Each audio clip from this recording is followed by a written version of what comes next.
Oh, hello. Can we please talk about UFC 273? Obviously, headlined by Volkanovski and the Korean Zombie. I am going to be going through the card, making my picks, and, might even put some money down. Who knows? So, I'll go through the card. I'll look at some fights that I think are going to be standout fights and see if there's any value in any of the odds. So, let's get started with the UFC, with the Burt Locker fights in 15 for UFC 273.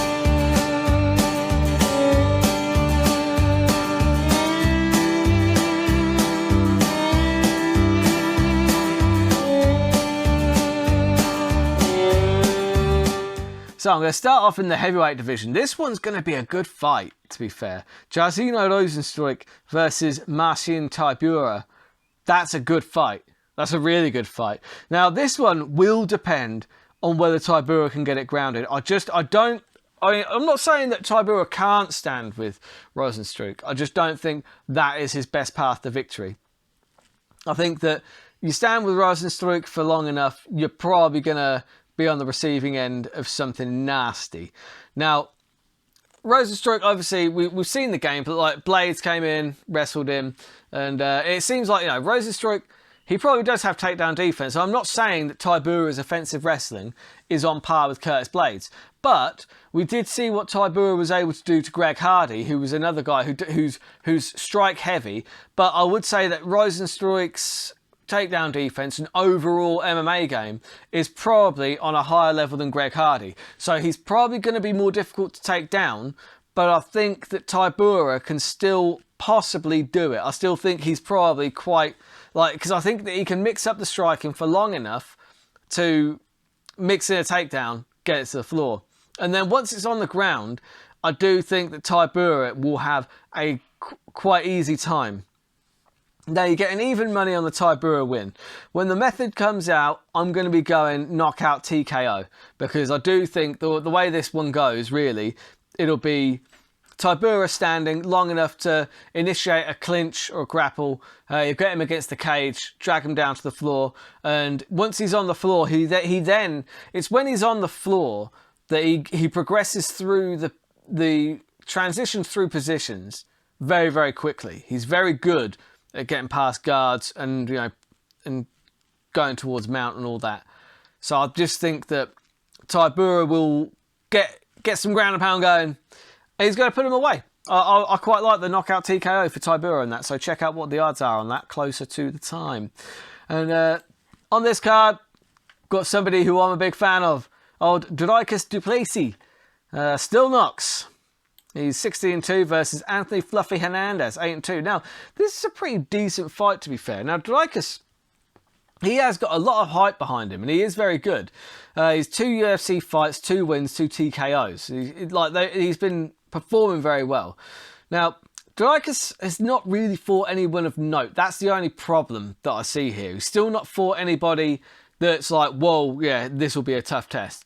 I don't know if Anthony Hernandez is that guy, but Hernandez is also no cakewalk. I would say that he's probably the best person that Dricus has fought to this point. It's arguable, I guess. But Hernandez has been quite impressive himself, he knows how to get a choke on. He got a guillotine over Rodolfo Vieira, which is impressive. And 6 of his 8 wins have come by way of submission. So I think Dricus is going to be coming in as the favourite here. And this is at the point that Dricus, he might be as good as people rate him to be. He might well be. But what if he isn't? What if he gets exposed? And this is the time that it would happen, if it's going to happen. So I would check what the odds are on the submission for Hernandez, because if Hernandez is going to win this one, I do think it's a submission. I think he catches a neck, catches an arm, and he gets the submission. Have a quick check on those odds close to the time, because I think you'll get some pretty good odds on them, and that is what I'll be betting on. I will definitely be betting on the submission for Hernandez. And little side note, I do think that Chimaev is going to beat Gilbert Burns. I do think that. The odds are awful unless you're betting rounds. I think I don't know, maybe round 2 submission, round 1 submission, maybe. I don't know, Chimaev has just looked so impressive. It's hard not to buy into the hype at this point, isn't it? Have you seen the training videos with him and Till? Check them out, man. He's a beast. He's just an absolute beast. It's ridiculous. And I was also going to bet on Imavov to beat Gastelum, but he's a heavy favourite too as well.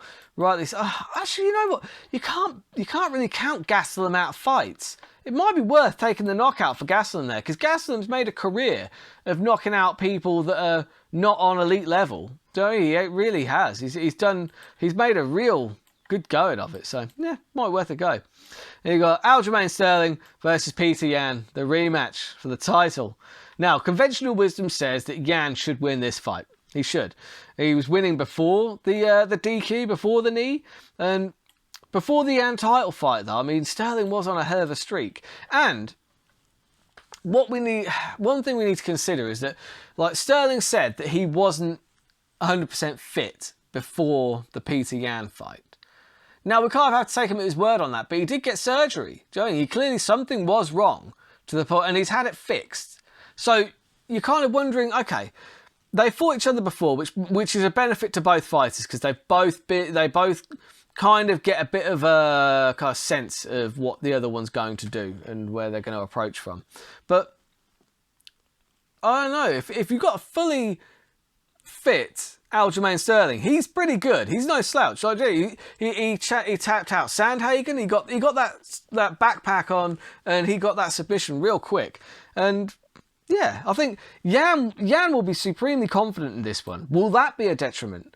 Johnny, is he going to be coming in too confident? You never know. He might come in too confident, think this is going to be a cakewalk because I've already beaten this guy in my head.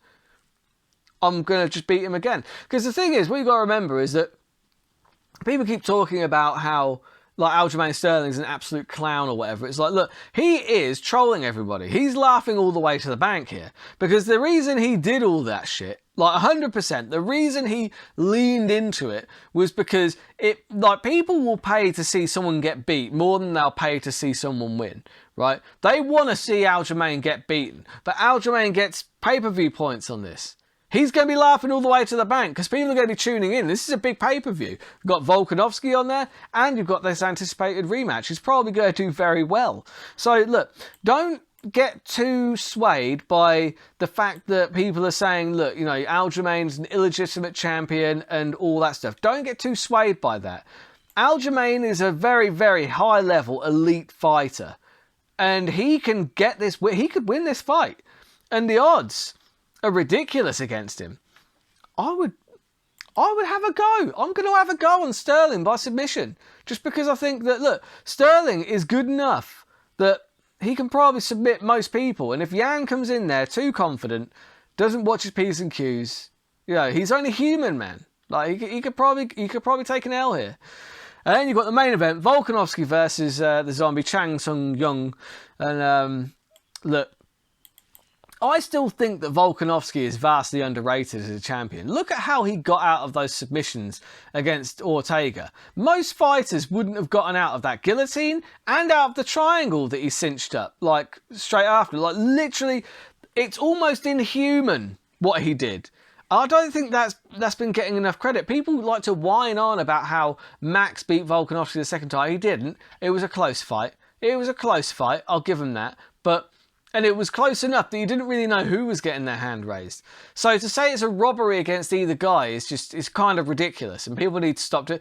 Like, it's been a couple of years now. People need to accept that result and just move on. Honestly, like, Volkanovski he might be what he's getting towards that list of, like, this guy is really, really very good. He's as good as he says that he is.